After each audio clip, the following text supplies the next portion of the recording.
Shalom, selamat hari Minggu keluarga IBC. Apa kabar? Semoga kita sehat selalu dan terus dalam lindungan Tuhan. Amin. Hari ini adalah hari Minggu, minggu kedua di mana kita mengadakan ibadah secara online. Dan kita berdoa semoga wabah ini bisa segera berakhir, segera tertangani dengan baik, dan kita bisa kembali beraktivitas, beribadah seperti biasa setiap minggunya tanpa ada rasa khawatir.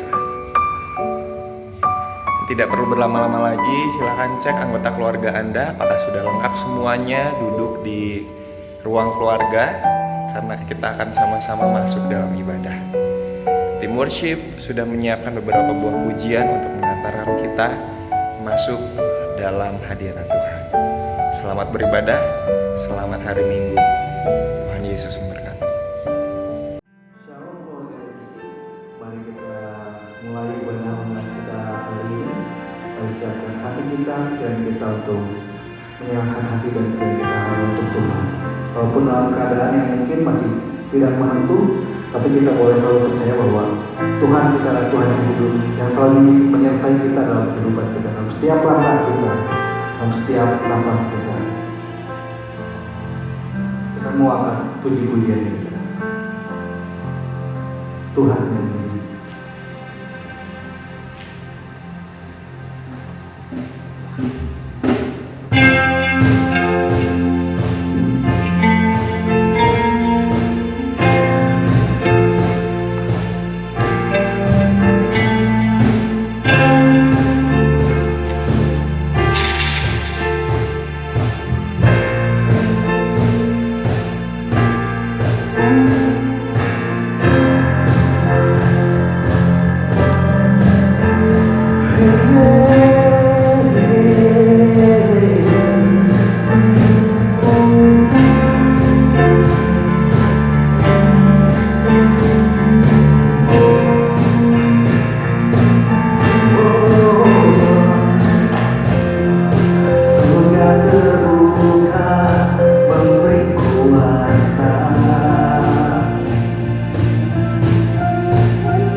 Kau Tuhan.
Mari firman Tuhan, kita akan bawa bangsa kita kepada Tuhan.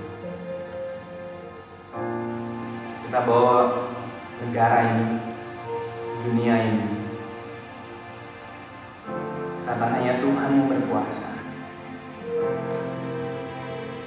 Tuhan yang punya otoritas.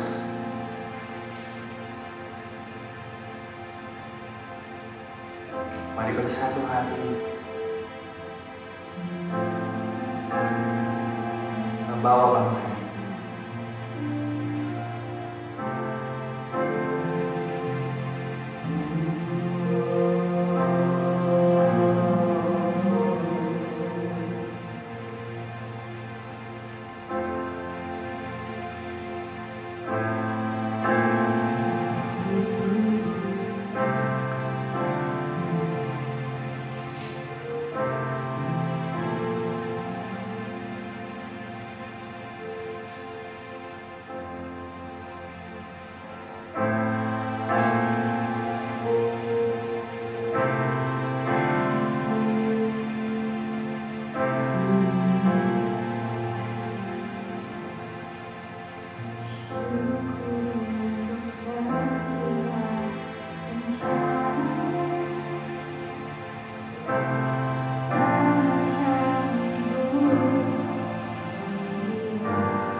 dalam jalan kebenaran,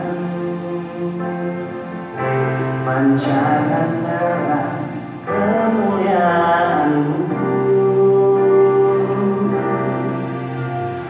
Ucapkan berkat atas Indonesia, biar kemuliaan Tuhan akan nyata bagi bangsa ini. Kami berdiri dan membawa doa kami kepadamu.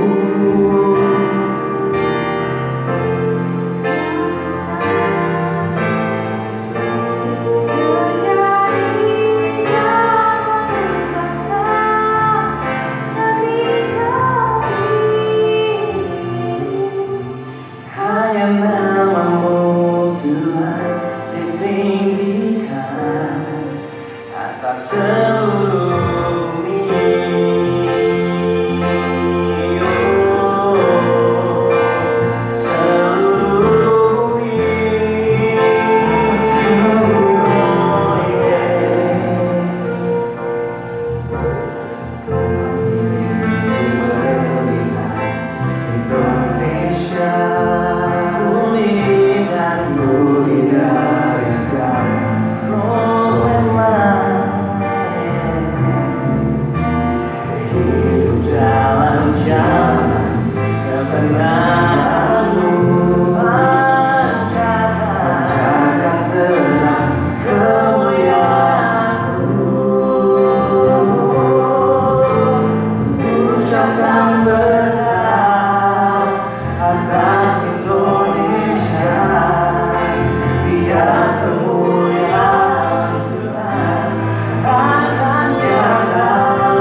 Selamat pagi, Bapak Ibu Saudara yang dikasihi oleh Tuhan Yesus.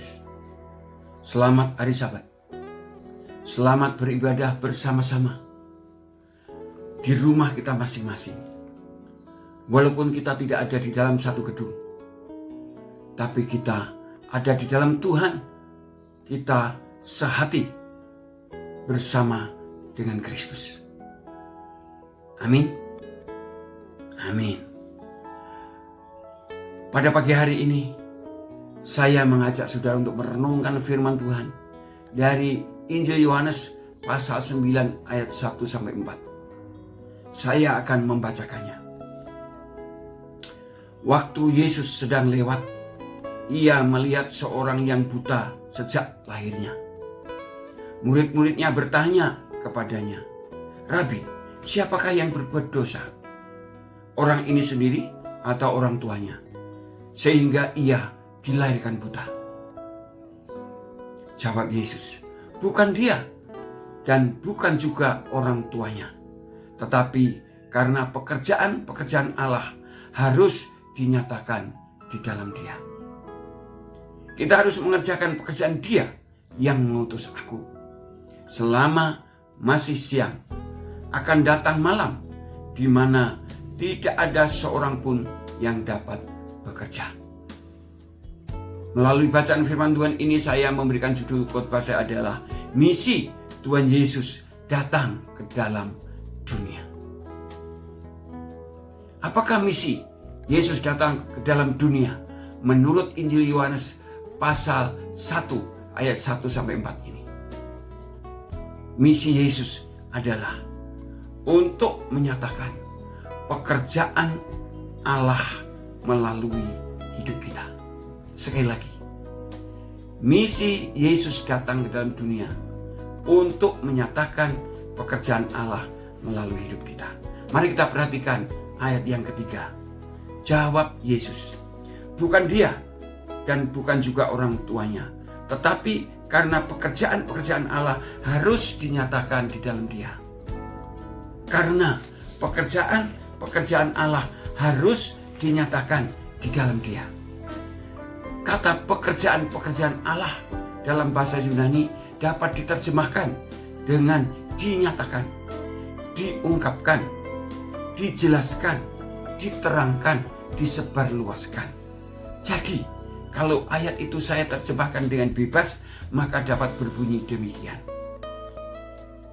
Pekerjaan Allah harus dinyatakan, diungkapkan, dijelaskan, diterangkan, disebarluaskan oleh orang buta itu.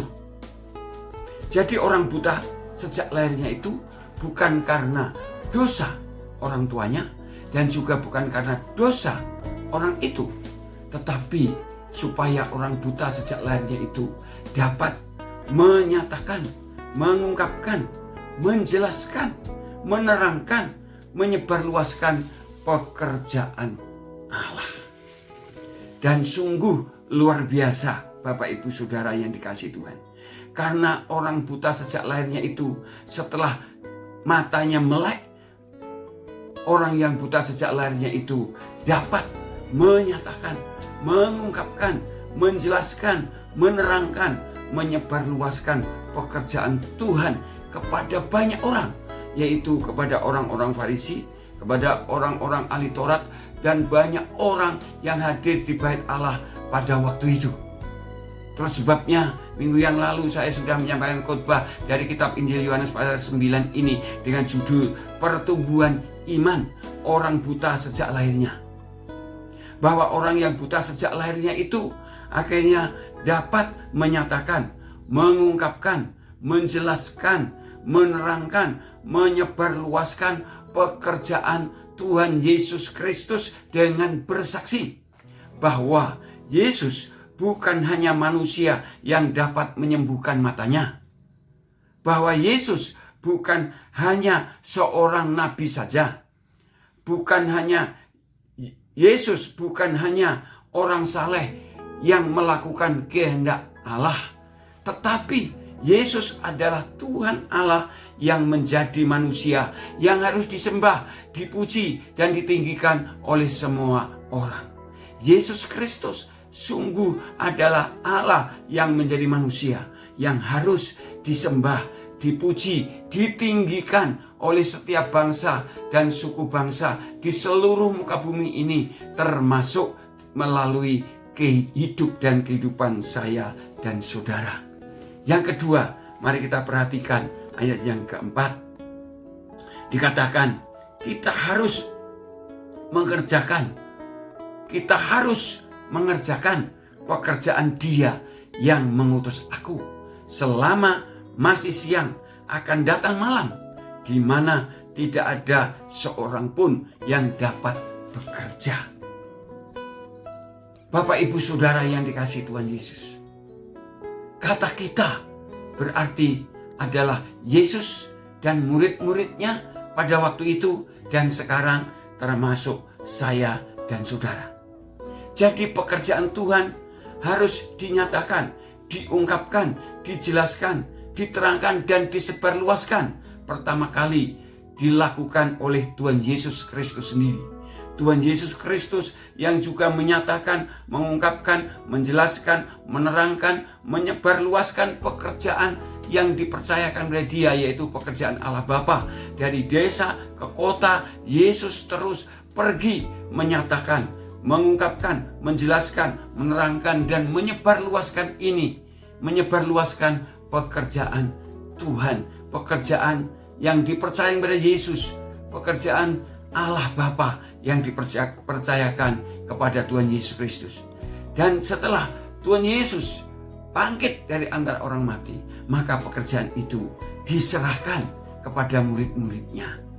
Itulah sebabnya Tuhan Yesus berkata kepada murid-muridnya sebelum Ia naik ke surga. Di dalam Injil Yohanes pasal 20 ayat 1, Tuhan Yesus berkata demikian, "Damai sejahtera bagi kamu. Sama seperti Bapa mengutus aku, demikian juga sekarang aku mengutus kamu."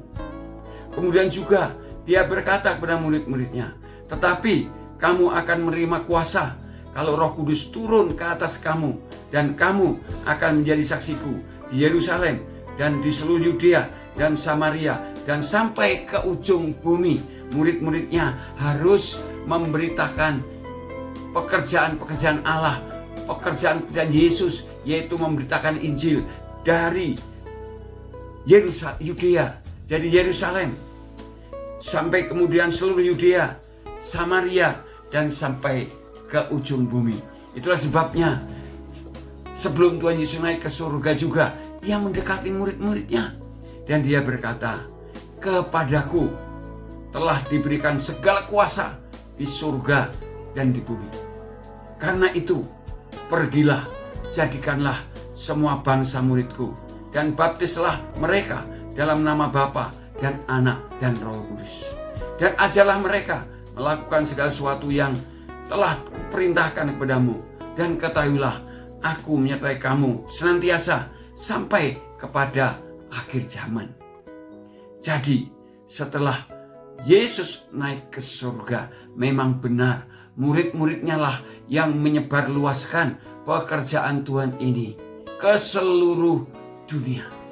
Murid-muridnya lah yang menyatakan, yang mengungkapkan, yang menjelaskan, yang menerangkan, dan menyebarluaskan pekerjaan Yesus ini ke seluruh dunia, mulai dari Yerusalem, Yudea, sampai ke Samaria. Dan kita tahu, kalau kita belajar dari kitab Kisah Para Rasul, bahwa murid-muridnya menyebarkan pekerjaan Allah dari Yerusalem, Yudea, Samaria, sampai ke ujung bumi. Mulai dari 11 murid Yesus, kemudian menjadi 120 orang murid Yesus. Kemudian di hari Pentakosta ditambahkan 3.000 orang yang mengikut Yesus, yang menjadi murid Yesus. Dan kemudian terus ditambahkan menjadi 5.000 orang laki-laki, belum termasuk perempuan dan anak-anak. Dan sampai sekarang sudah menjadi berjuta-juta, bahkan mungkin sudah menjadi triliunan orang yang mengikut Yesus. Dan sekarang saya dan saudaralah yang dipercaya oleh Allah untuk menyatakan, mengungkapkan, menjelaskan, menerangkan, menyebarluaskan pekerjaan Allah ke segala penjuru dunia itu.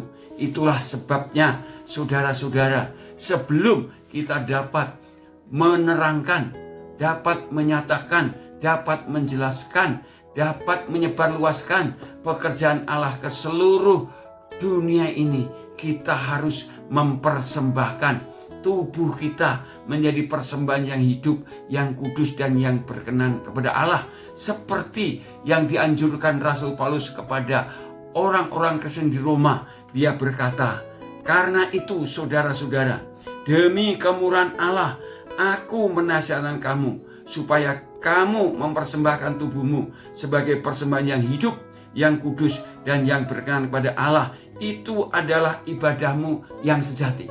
Mengapa saudara? Untuk menyatakan, mengungkapkan, menjelaskan, menerangkan dan menyebarluaskan pekerjaan Tuhan itu harus mempersembahkan tubuh kita terlebih dahulu sebagai persembahan yang hidup, yang kudus dan yang berkenan kepada Tuhan.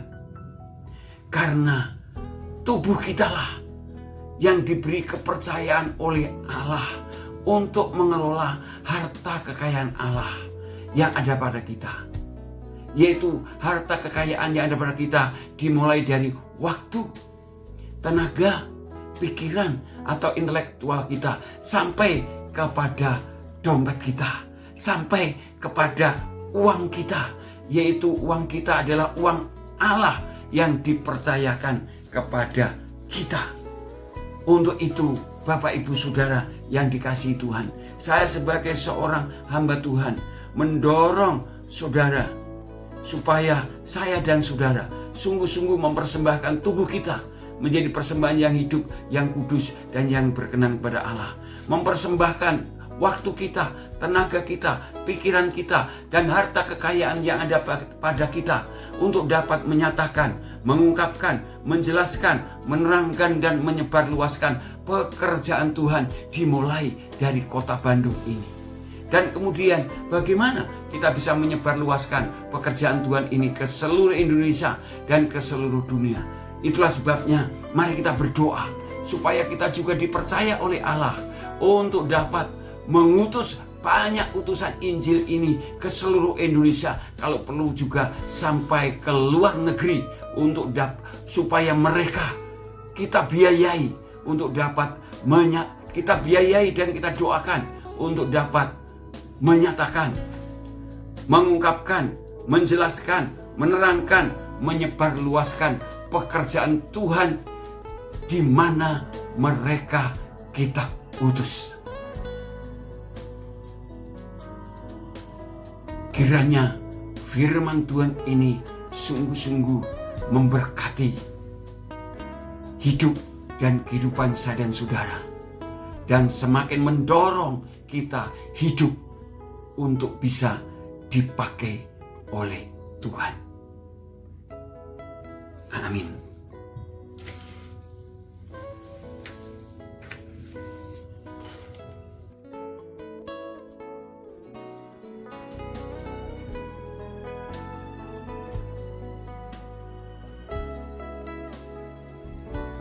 Sebelum kita mengakhiri ibadah ini, mari kita berdoa untuk bangsa kita dan untuk seluruh dunia ini, supaya segera dibebaskan dari virus corona.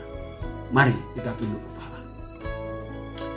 Bapa yang di surga, Bapa yang kami kenal di dalam nama melalui Tuhan kami Yesus Kristus, kami datang kepadamu ya Bapa, bersama jemaat-Mu yang beribadah di rumah bersama-sama hamba-Mu. Kami berdoa supaya Engkau segera menghentikan wabah corona ini yang melanda seluruh dunia dan melanda di Indonesia ini juga. Berikan hikmat kepada seluruh pemimpin bangsa di seluruh dunia dan termasuk di Indonesia ini, dan juga segenap penduduk muka bumi ini, supaya segera dapat menghentikan virus corona yang sedang melanda dunia saat ini. Kami percaya bahwa semua itu pasti juga ada kehendak Tuhan. Tuhan mengendaki ini terjadi. Biarlah setiap anak-anak Tuhan bisa memahami, bisa mengerti kehendak Allah dalam hidupnya melalui wabah corona yang melanda dunia ini. Namun sekali lagi ya Bapa, kami minta di dalam nama Yesus, kalau boleh Engkau segera hentikan. Engkau segera menghentikan wabah corona ini Tuhan. Namun kehendak-Mu yang jadi. Dalam nama Tuhan Yesus kami berdoa.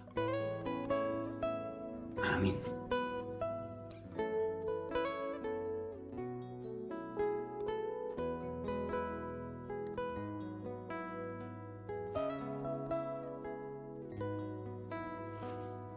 Bapak Ibu Saudara yang dikasihi Tuhan, saya sebagai pendeta Gembala Sidang tetap terus menghimbau kepada saudara supaya saudara sungguh-sungguh berdoa untuk dilindungi oleh Allah dari wabah corona ini.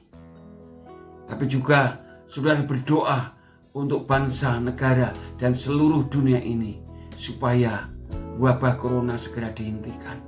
Namun biarlah kehendak Allah yang jadi. Itulah sebabnya tetaplah menjaga kebersihan diri Anda dengan cara mencuci tangan, dengan cara menjaga jarak satu dengan yang lain, paling tidak 1 sampai 2 meter.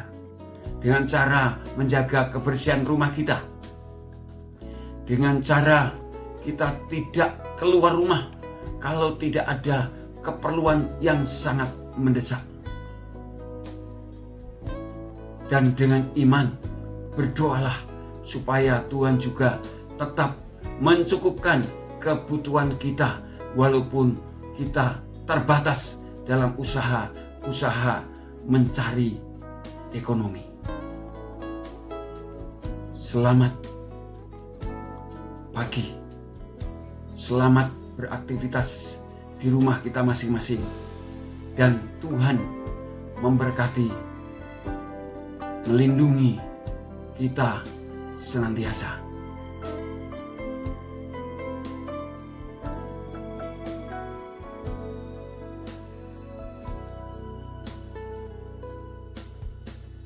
Mari kita akhiri ibadah ini dengan doa.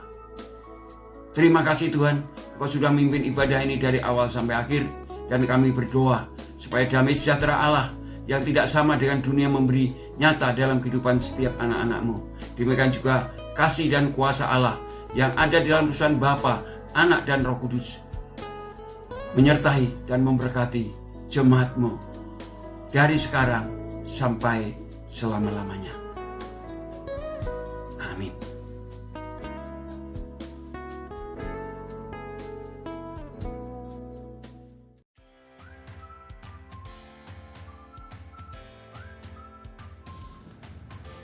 Hai Sobat IBC, bertemu lagi bersama saya Diki di IBC Update. Kali ini saya akan memberikan informasi seputar kegiatan yang ada di IBC. Yang pertama, IBC mengucapkan selamat ulang tahun kepada Bapak Ibu Saudara yang berulang tahun di bulan Maret. Di antaranya,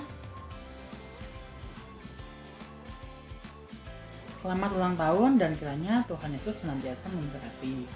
Yang kedua, bagi Bapak Ibu Saudara yang akan memberikan persembahan atau persepuluhan, Anda dapat mengirimkannya melalui nomor rekening yang tertera pada layar atau datang langsung ke IBC dan memasukkan pada kotak di dalam gereja. Persembahan charity juga dapat dilakukan dengan mekanisme transfer atau memasukkannya pada kotak yang telah disediakan.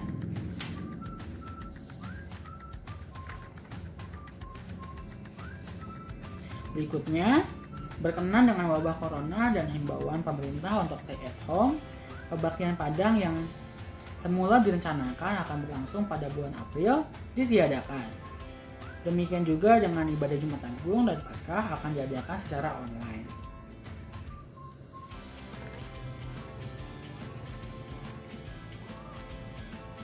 Jangan lupa untuk terus bertumbuh melalui siraman rohani, embun surgawi renungan pagi keluarga IBC yang setiap harinya dapat Anda akses melalui grup keluarga IBC dan YouTube channel IBC.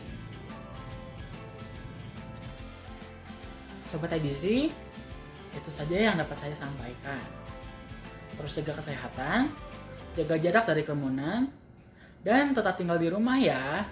Bersama saya Diki, sampai bertemu di Sunday IBC selanjutnya. Bye-bye.